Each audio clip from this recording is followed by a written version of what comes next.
पाकिस्तान मेज़बानी करने वाला है। How exciting. It is exciting, but आप ये देखें कि कॉन्फ्लिक्ट रेजोल्यूशन के अंदर जब आपने दो ऐसे पार्टनर्स को ला के बिठाना है कि जिनके दरमियान बात इम्पॉसिबल थी, एंड वी ऑल नो कि पेट्रो डॉलर का हमारी करंट ग्लोबल इकोनॉमी में क्या प्लेस है, क्या जगह है पेट्रो डॉलर की, और उस पेट्रो डॉलर के दुनिया में ईरान क्या कैरेक्टर है जो प्ले कर रहा है। तो अब इस चीज़ को मद्देनज़र रखते हुए हम लोग अगर देखें तो ये मुआहिदा जो होने जा रहा है, अगर ये हो जाता है और जंग रुक जाती है, सारी दुनिया के लिए बहुत अच्छी खबर है। लेकिन क्या ये प्राइम इंटरेस्ट होगा उन पावर्स का जिन पावर्स का प्राइम इंटरेस्ट पेट्रो डॉलर है? क्या इजराइल अभी भी स्पॉइलर का रोल ही प्ले करेगा? हमारे साथ डॉक्टर हुमा बकाई साहिबा मौजूद हैं, उनकी तरफ ये मामला लेकर चलते हैं, क्योंकि इस वक्त सबकी नज़रें ये हैं इस तरफ हैं कि ईरान और अमेरिका के दरमियान तो सिग्नेचर हो चुके हैं, चाहे वर्चुअली हुए हैं लेकिन हो चुके हैं, और ये मुआहिदा हो भी जाएगा। इजराइल का रोल क्या होगा, या इजराइल क्या सोच रहा है? डॉक्टर साहिबा अस्सलाम वालेकुम, बहुत शुक्रिया ज्वाइन करने के लिए। कैसी हैं आप? I am good, thank you. आपका क्या ओपिनियन है about Israel and Israel's role इस सारी सिचुएशन के अंदर? जब ओबामा ने किया था मुआहिदा ईरान के साथ, उस वक्त बहुत ओपनली क्रिटिसाइज़ किया था नेतन्याहू ने उस मुआहिदे को, लेकिन इस मरतबा वो काफ़ी खामोशी के साथ बात कर रहे हैं और ढके छुपे अल्फाज के अंदर तनकीद की जा रही है। Your take. देखिए, इजराइल जाहिर है कि फेवर में नहीं है इस डील के, और उसने आखिरी वक्त तक समझिए 80 जिसे कहते हैं ना, एड़ी जूती का जोर लगाया कि ये डील ना मटीरियलाइज हो। और उसमें लास्ट चीज़ ये थी कि जो हमला उसने बैरूत पे किया वो अनकॉल्ड फॉर था, अनप्रोवोक्ड था, लेकिन मंशा सिर्फ ये थी कि डील कोलैप्स हो जाए। और उसके होने के बाद प्रेसिडेंट ट्रंप की पर्सनल इंटरवेंशन आई, जहां उन्होंने ईरान को हुर्मुज़ के ब्लॉकेट को इमीडिएटली ख़त्म करने की बात की। इस कॉन्फिडेंस बिल्डिंग मेजर के बाद समझिए डील जो है वो कल्मिनेशन पॉइंट पे पहुंची है। इजराइल की ख्वाहिश तो अभी भी यही है कि डील ना हो, लेकिन जो ज़मीनी हक़ाइक़ हैं वो इतने ज़्यादा तब्दील हो गए हैं कि अगर अमेरिका की पुष्पनाही में कमी आती है और ख़ित्ते में इजराइल जिस तौर इस वक्त आइसोलेटेड है, और मेरा इशारा है इस बात की तरफ कि कोई अब अड्डे देने को तैयार नहीं है ईरान पे हमला करने के लिए, कोई ईरान के साथ डायरेक्टली हमले में इन्वॉल्व होने के लिए समझिए तैयार नहीं है। इस पर्टिकुलर सिचुएशन इजराइल का स्पॉइलर के रोल को कंस्ट्रेंट करती है। क्या वो ऐसा करने की कोशिश नहीं करेगा? बिल्कुल करेगा। अब देखना ये है कि इस वक्त जो इजराइल की सिफारती स्टैचर था, या जो इजराइल का खित्ते में क़द था, वो वहाँ बहुत कमज़ोर हुआ है और नीचे आया है। जो सब्सिक्वेंट हुकूमतें भी आएंगी इजराइल की, वहाँ पर उन्हें वो बहुत सारा समझिए फुटेज कवर करनी पड़ेगी जो नेतन्याहू की अग्रेशन की वजह से खित्ते में उन्होंने खो दी है। तो इसीलिए जो सीरियस ऑब्जर्वर्स ऑफ इवेंट्स हैं वो कहते हैं कि security architecture, regional architecture, economic architecture बिल्कुल तब्दील हो गया और तब्दील रहेगा।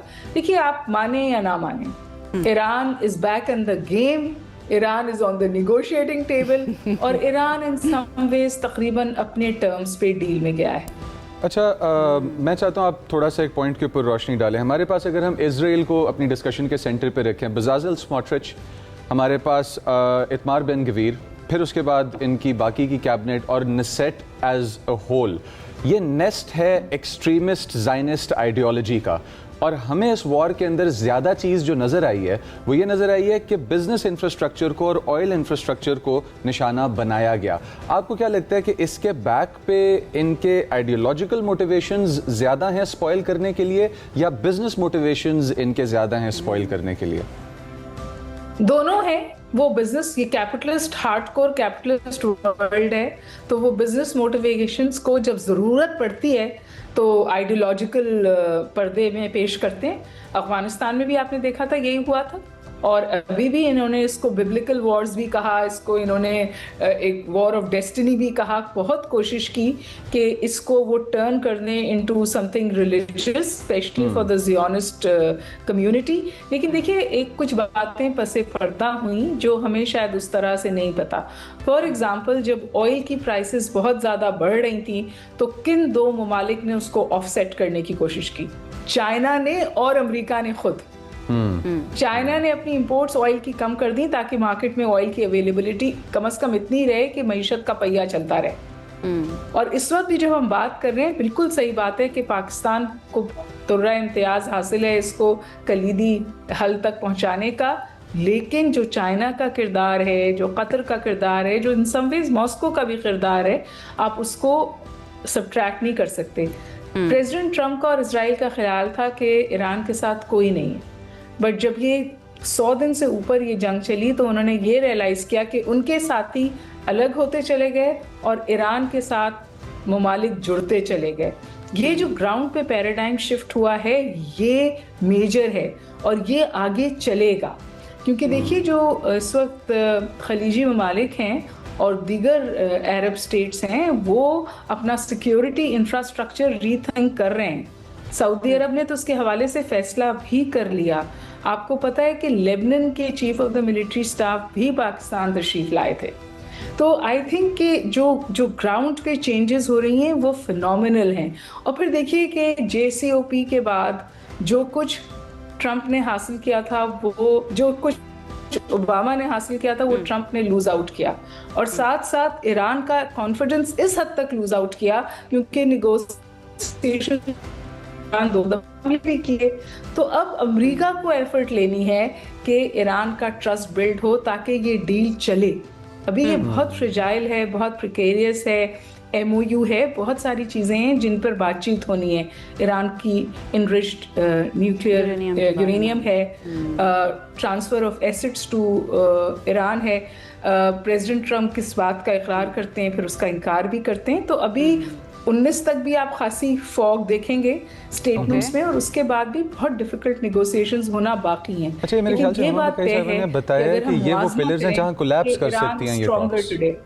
Iran is stronger today and बार बार जब भी हम आपका एनालिसिस सुनते हैं या ओवरऑल सिचुएशन देखते हैं तो टेल ऑफ डेविड एंड गुलायत मुझे याद आ जाती है ये जंग देखने के बाद। अच्छा डॉक्टर साहब, अगर हम इजराइल का जो इशू है स्पेशली लेबनान के अंदर उसी के ऊपर फोकस करते हुए देखें, अभी तक डिटेल्स तो सामने नहीं आए हैं इस मुआहिदे की, लेकिन जो कुछ वेस्टर्न मीडिया रिपोर्ट कर रहा है उसके मुताबिक लेबनान का मामला जो है उसको बहुत ज़्यादा क्लैरिटी के साथ बयान नहीं किया गया। उसके अंदर भी बिल्कुल वैसी कंडीशन रखी गई हैं जैसी गज़ा और इजराइल की थी कि अगर हमास की तरफ से अटैक किया जाता है तो इजराइल अपना राइट टू डिफेंड जो है ना वो रखता है। यहाँ पर भी हिजबुल्लाह के बारे में यही कहा गया कि अगर ईरान कंट्रोल नहीं करता है उसको तो फिर इजराइल के पास हक है कि वो अपने आप को डिफेंड करे। यू थिंक ईरान ने, अगर ऐसा है तो ईरान ने कुछ कॉम्प्रोमाइज़ किया होगा या ईरान इतनी गुंजाइश निकाल लेगा कि इस मामले के ऊपर कॉम्प्रोमाइज़ कर ले? देखिए बिल्कुल वाज़े तौर पर जब एक सोवरेन स्टेट ने दूसरी सोवरेन स्टेट के हमलों को हिस्सा बनाया है पीस डील का, तो यही एक बहुत बड़ा पैराडाइम शिफ्ट है। ये दो बातों का इकरार है। पहली बात ये कि ईरान अपने प्रॉक्सीज को ओन करता है, उसने ओपनली हिजबुल्लाह को ओन किया है।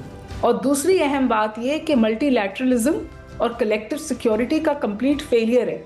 ये डील ममालिक के बीच में हो रही है, इसमें UN का जिक्र भी नहीं। और जो लेबनान की सूरत हाल है वहां पर हिजबुल्लाह की रूट्स इतनी डीप हैं और हिजबुल्लाह हमला नहीं करता, हिजबुल्लाह लेबनान का दफा करता है। जिस तरह की पेनिट्रेशन इजराइल ने इस जंग के पर्दे में लेबनान में की है ये पहले कभी नहीं हुई। कुछ इलाके थे जहां हमले कभी नहीं होते थे इजराइल की तरफ से, अब के उन्होंने डील को सबोटाज करने के लिए बैरूत पर भी हमला किया। That's when president Trump intervened कि ये तो सूरत हाल हाथ से निकल जाएगी। देखिए साफ बात है, वाज़ेह बिल्कुल, इजराइल अमेरिका की पुष्टपनाही और खित्ते में सपोर्ट के बगैर ईरान के साथ जंग कंटिन्यू नहीं कर सकता।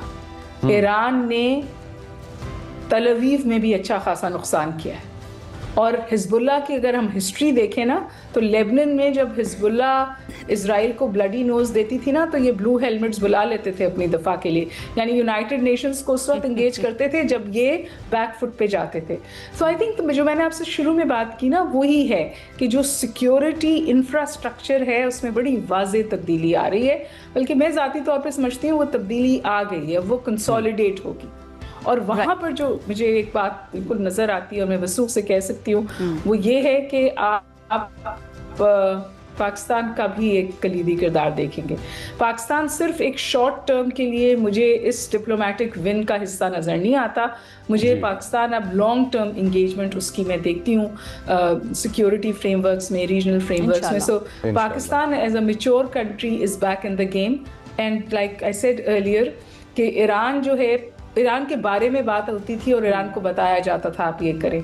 अब ईरान मेज पर बैठा है और अपनी टर्म्स पर बात कर रहा है। And we have shown the world that we are the peacemakers. हाँ जी। Thank you so much doctor साहिबा हमें ज्वाइन करने के लिए और अपना एनालिसिस हमारे सामने रखने के लिए। बहुत अच्छी खबर है, खुशाइन खबर है। दुआ कीजिए कि जो ऐसी क़ुव्वतें हैं जो चाहती हैं कि पीस बरकरार ना रहे, अमन बरकरार ना रहे, जैसे कि इजराइल, तो उनको शिकस्त हो और पाकिस्तान जो ये रोल प्ले कर रहा है इसका फ़ायदा अल्टीमेटली पाकिस्तान और पाकिस्तानियों को, उनके तशख़्ख़ुस को